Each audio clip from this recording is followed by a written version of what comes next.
चलो अब ये दूसरा एग्जांपल है। दूसरा एग्जांपल देखते हैं। यहाँ पे सेट का एलिमेंट नहीं दिया गया, डायरेक्टली नेचुरल नंबर सेट है and integer number set z and rational number set q दिया गया।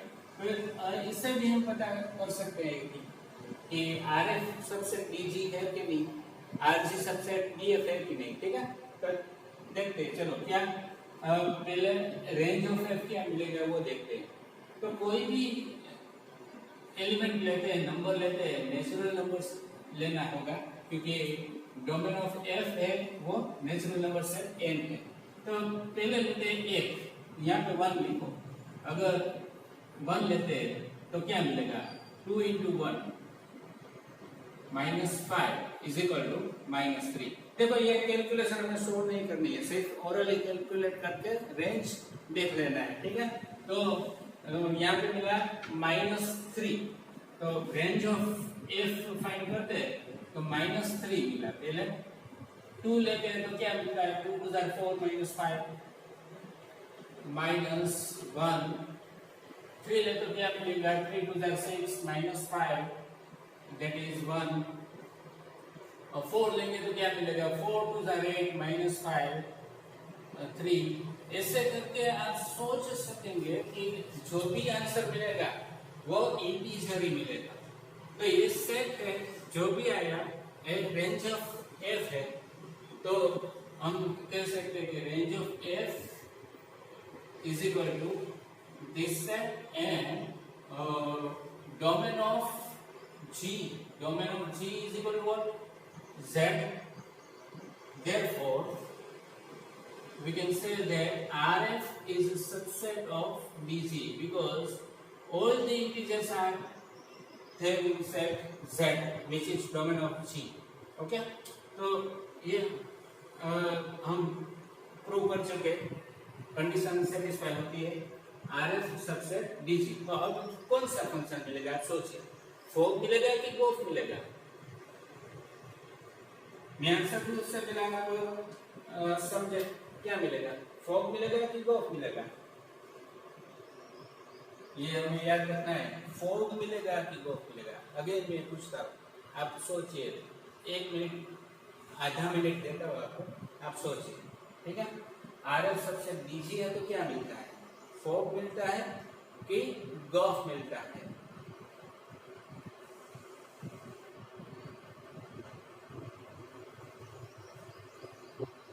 जिसको आप समझ में आ गया है अच्छी बात है, अगर नहीं समझ में आया है तो आपको ये याद रखना है कि RF सबसे DG है। देखो मैंने ये पॉइंट डेफिनेशन में नहीं बताया था, पर अब बताता हूँ क्योंकि ये भी हमें याद रखना है, क्योंकि डेफिनेशन पहले तो सामने थी तो समझ चुके, पर यहाँ पे सामने नहीं है। तो RF सबसे DG है अगर, तो आपको यहाँ से ये देखना है, ये तो RF सबसे DG है तो मिलेगा गोफ। क्या मिलेगा, गोफ। ठीक है, RF सबसे DG, then we can find gof, and if RG सबसे DF then we can find fog। तो यहाँ पे fog भी हमें चेक तो करना ही है, पहले हमने गोफ चेक किया है तो ये लिखेंगे गोफ क्या मिलेगा, गोफ।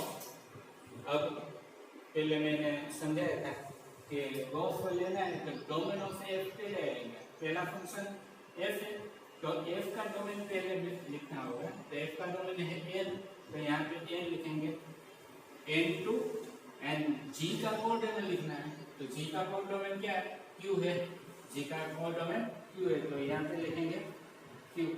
तो गोफ मिलेगा n2q। ठीक है, इसका मतलब क्या होगा कि ये जो कंपोजिट फंक्शन है g और f का, तो उसका डोमेन n होगा और कोडोमेन q होगा। तो अब फाइंड करते हैं गोफ। गोफ कैसे मिलेगा, according to definition, g o f of x is equal to g of f of x is equal to g of f of x। f of x means 2x minus 5, 2x minus 5। ये हमें जो formula दी गई है f की, वो लिख लिए। तो g of 2x minus 5 again हम यहाँ पे एज्यूम करेंगे m where 2x minus 5 is equal to m। अब ये फंक्शन हो गया m वेरिएबल में, तो यहाँ पे x वेरिएबल में फंक्शन है g ऑफ x, तो x वेरिएबल में है तो यहाँ पे x दिखेगा, अगर m वेरिएबल में तो ये हमें यहाँ पे x की जगह पर m रखना होगा, तो m लेके m सब्स्टिट्यूट करके जो मिलता है वो फॉर्मूला ऐसे होगा m प्लस 5, x को रिप्लेस करना है m से, ठीक है। तो m को हमने फिर से वापस रिप्लेस करना पड़ेगा जो भी एज्यूम किया है उससे, क्योंकि हमें जो फाइंड करना है x वेरिएबल में फाइंड करना है, यहाँ पे x वेरिएबल में फाइंड करना है, गोफ को x वेरिएबल में फाइंड करना है, तो m को रिप्लेस करना पड़ेगा वापस। तो वापस करते हैं 2x माइनस 5 प्लस 5 अपॉन 2, तो देखो ये -5 plus 5 cancel, remaining is 2x upon 2, again 2 cancel, remaining x। So जो फंक्शन मिला वो मिला g o f of x, g o f of x is equal to x, ये मिल गया। तो ये हमने फाइंड कर दिया। तो गोफ का जो डोमेन है वो भी लिख लेते हैं। क्या है गोफ का डोमेन? गोफ का डोमेन है n एंड कोडोमेन है q। तो ये मेरा आंसर हो चुका है। अब दूसरे के लिए फोर्थ के गोफ मिल गया है, ये गोफ मिल गया, अब फोर्थ फाइंड करना है, तो इसके लिए हमें कंडीशन लेनी होगी rg सबसेट दिया। तो first of all rg find करेंगे, rg, तो rg फाइंड करना है तो पहले g का डोमेन z में से नंबर लेके इंटीजर्स वैल्यू होगी तो यहाँ पे सब्स्टिट्यूट करेंगे, उसका आंसर फाइंड करेंगे और रेंज फाइंड करेंगे। तो पहले लेते हैं नेगेटिव वैल्यूज, 2-3 नेगेटिव वैल्यूज लेंगे, एक 0 लेंगे, 2-3 पॉजिटिव लेंगे, ठीक है। तो पहले माइनस में लेते हैं, यहाँ से हम डॉट डॉट डॉट कर देंगे, क्योंकि नेगेटिव वैल्यूज तो इनफाइनाइट होती है, तो हम बीच वाली लेते हैं। -3 लेते हैं तो क्या होता है -3 प्लस 5 2 मिलेगा, 2/2 1। -2 लेते हैं तो क्या मिलेगा -2 प्लस 5 3 3/2 3/2। अच्छा 1 लेंगे तो क्या मिलेगा 1 प्लस -1 लेंगे तो क्या मिलेगा, सॉरी -1 लेना है, -1 प्लस 5 4 4/2 2 मिलेगा। 0 लेंगे तो 5/2 मिलेगा, 1 लेंगे तो 3 मिलेगा, 2 लेंगे तो 7/2 मिलेगा, 3 लेंगे तो 4 मिलेगा। ऐसे करके पूरा सेट डिसाइड हो जाएगा जो रेंज ऑफ g है। अब देखते हैं कि range of g subset of domain of f है कि नहीं। तो डोमेन ऑफ f क्या दिए गए हैं, डोमेन ऑफ f n है, ऑब्वियस है, n में तो सिर्फ नेचुरल नंबर ही आते हैं, रेशनल नंबर तो आते ही नहीं। तो ये हम डेफिनेटली कह सकते हैं कि rg does not subset of d, rg is not a subset of d, right?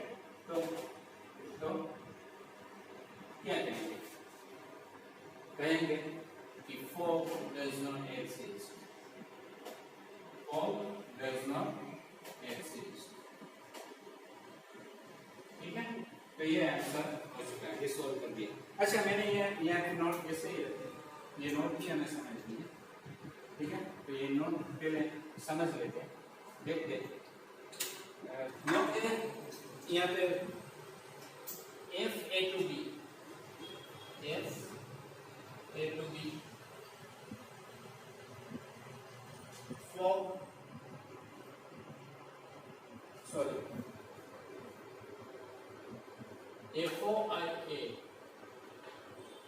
Is equal to F and I B of F is equal to F. ये एमसीक्यू के लिए बहुत ही इंपॉर्टेंट है, सीए समझाकर।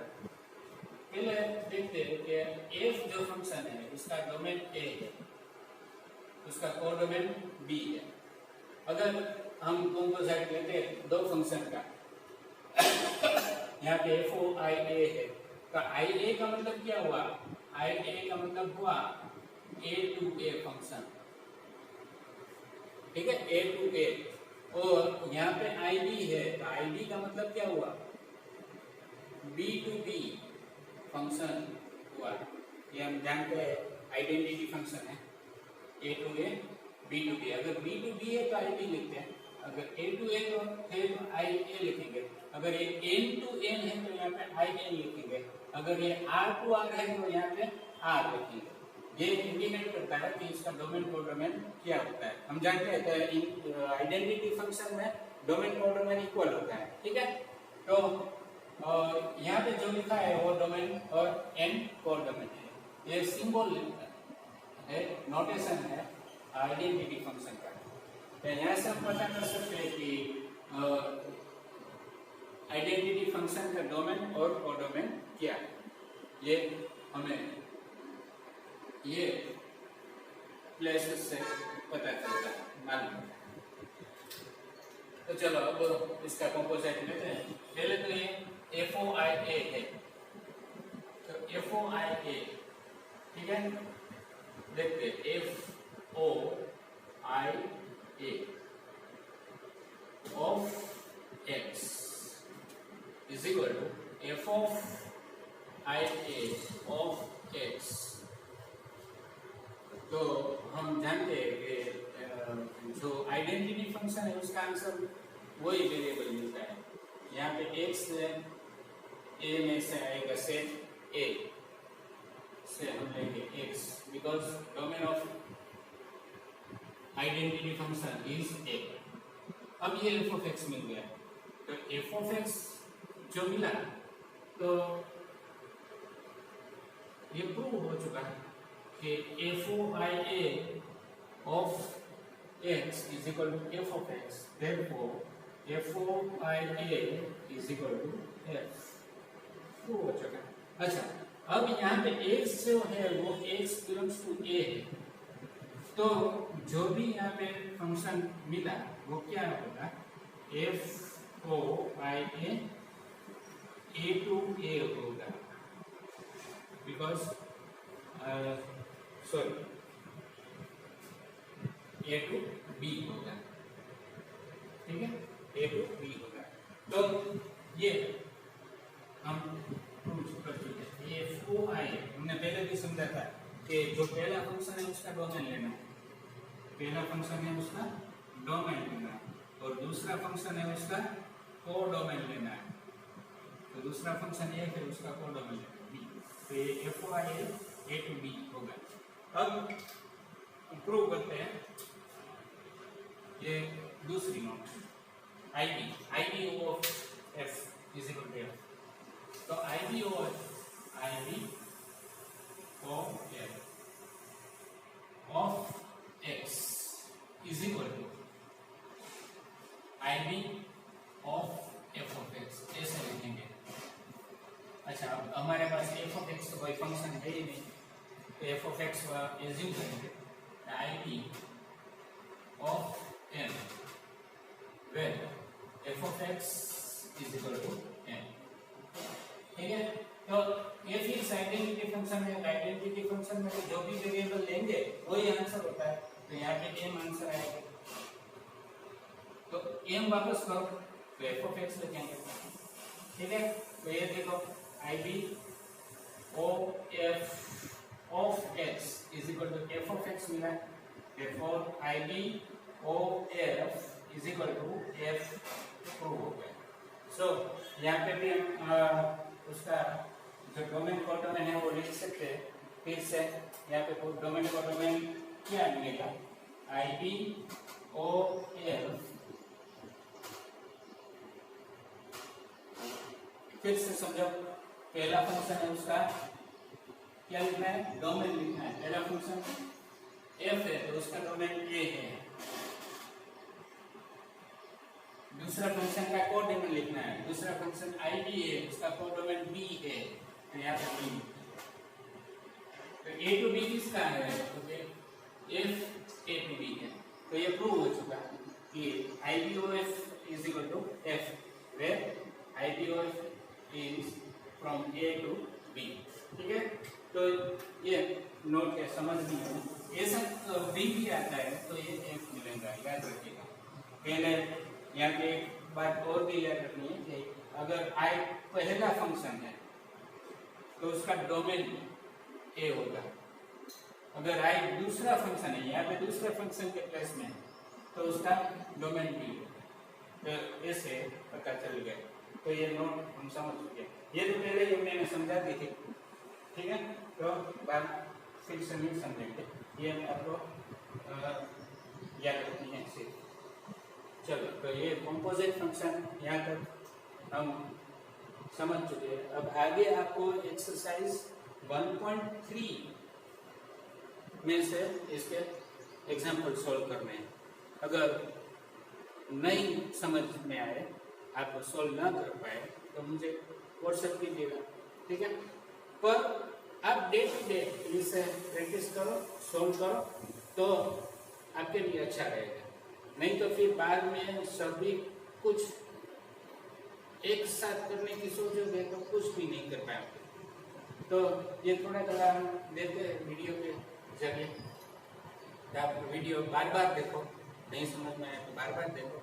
अगर कोई पॉइंट से आपको नहीं समझ में आता है कि सर यहाँ से नहीं कुछ समझ में नहीं आया, तो उसका स्क्रीनशॉट लो और मुझे व्हाट्सएप करो कि यहाँ से मुझे कुछ समझ में नहीं आया, तो मैं उसका सॉल्यूशन निकालूंगा, कुछ ज़्यादा अच्छी तरह से समझाऊंगा, ठीक है।